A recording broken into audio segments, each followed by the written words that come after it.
Hey, it's Coach Justin from Ultimate Baseball Training, and in this video, I'm gonna share with you 3 easy ways to see the ball better.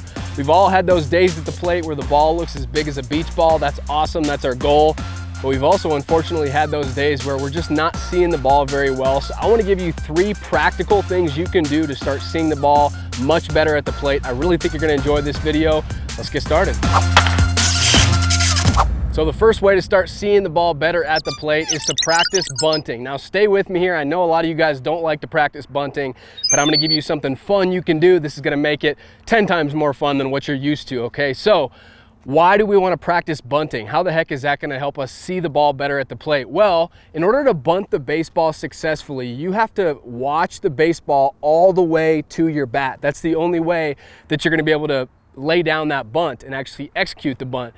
And on top of, helping you see the ball better, bunting is a skill that if you want to play baseball at a high level, it's a skill you absolutely have to master. So think of practicing bunting kind of like a 2-for-1, all right? You're going to see the ball better, and you're also working on a skill that's really going to help you advance and play baseball at a higher level and stand out on the field, okay? So whenever you're struggling to see the baseball, practice bunting. What I encourage you to do is your first round of batting practice, that's when you should work on bunting and execution. So if you can, and your coach is going to tell you what to do for your first round of BP typically, but if it's up to you, or if you're doing some extra early work, or you're staying late to get some extra swings in, it's great to have an entire round dedicated towards bunting. So bunt down the first base line, bunt down the third base line, maybe work on push bunts and drag bunts and squeeze bunts. But bunting is going to force you to watch the baseball all the way to the bat. Now, for the fun part, all right, what I encourage you to do, this is more challenging than you think. Get a pitching machine.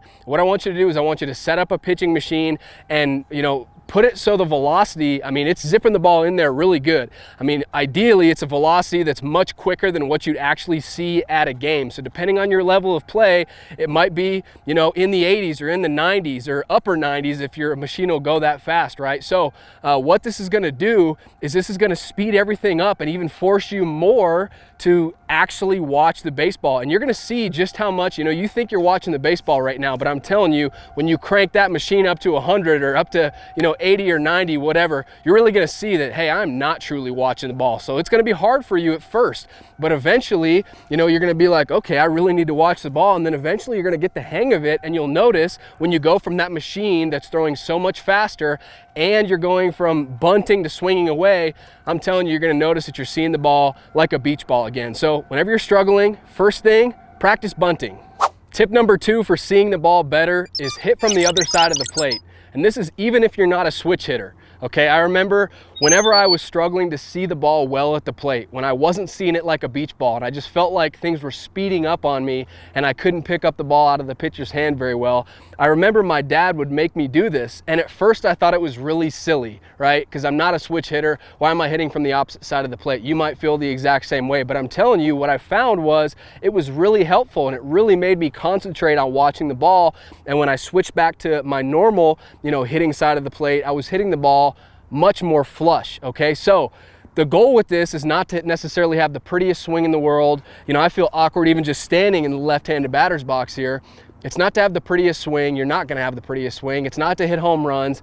You're gonna look silly. You're probably gonna swing and miss. You're gonna whiff, but you're gonna realize, okay, I am truly not watching the ball. And the only way from the other side of the batter's box that you're really gonna square the ball up is if you truly watch it all the way to the bat, right? So you're gonna see, man, I thought I was watching the ball before, but I really realized that I was not. I was not truly watching the ball all the way to the point of contact. So whenever you're struggling, flip it around. And one thing on this, ask your coaches before doing this. Maybe this is something that I would not do in the middle of practice. Save this for before practice or, doing extra work outside of practice. And it doesn't take much. It's just a round or two of 10 swings, and you're gonna probably whiff the first 4 or 5 swings, and then after that you're gonna really start watching the ball and concentrating on the ball.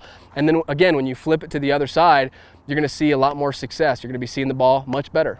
Let's move on to tip number 3. This one's really gonna help you out. I'm excited to share it with you because I think this is gonna make a big impact in your hitting for the rest of your career. So the tip is over-exaggerate keeping your head down in practice, and I'm gonna explain what I mean. So when was the last time you truly watched the ball?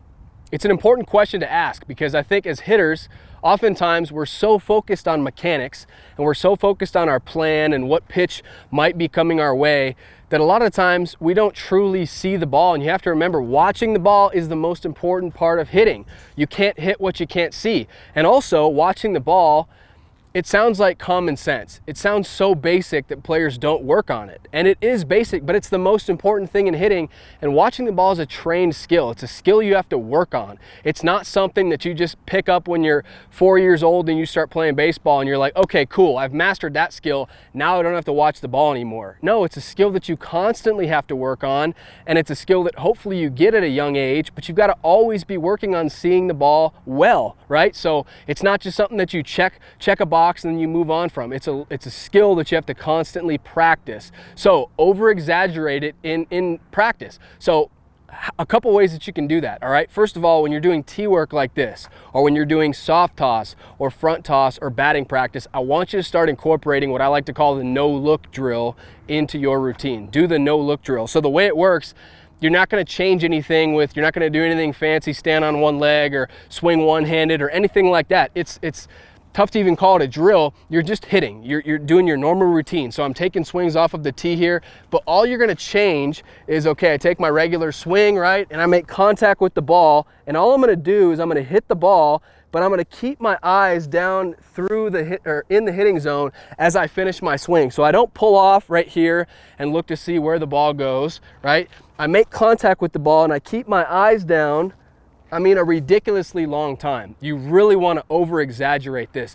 The more you over-exaggerate it in practice, the higher the likelihood of it showing up in an actual game. So don't think that you're going to look silly doing this, because you're not going to look silly when you're crushing homers over the fence left and right because of this, because you're seeing the ball so well. Okay, so do this anytime you're doing tee work or soft toss or front toss or BP. I'm talking about really over-exaggerating it, not just saying, yep, I kept my head down there. I'm talking about keeping it down so you don't even really care where the ball goes, because your eyes are down still in the hitting zone. And if you watch, one of my favorite players that does this better than anybody else is Nolan Arenado. And you watch him on a lot of his home run swings, I mean, his eyes, he has completely finished his swing and his eyes are still down in the hitting zone. And is it no wonder why he's one of the best hitters in the game right now, okay? So incorporate the no-look drill. I'm telling you, super over-exaggerate this in practice. Do it more than you think you do. You probably think you already over-exaggerate it. I'm telling you, you're not. Incorporate this no-look drill and you'll be seeing the ball better in no time. If you enjoyed this video, please hit that thumbs up button. I'd really appreciate that. It's just one click away and it would really help me out. So please smash that like button and subscribe to the channel if you're not subscribed already, because we're coming out with brand new baseball videos every single week and I don't want you to miss them. So subscribe. And last thing, hitters, I put together a free resource that I really think is going to help you out. It's called the Contact Point Checklist and you can download it 100% for free. All you have to do is just click on the link down below in the description. I'll also leave that link in the comments section. But what I've done is I've freeze framed the swing at the point of contact and I've highlighted a few key areas that you need to focus on. You need to make sure that you have all of these elements incorporated into your swing at the point of contact in order to really maximize your bat speed and power and your consistency at the plate. So it's 100% free. I really think it's going to help you out. Go download that right now. Thank you so much for watching this video and I'll see you in the next one.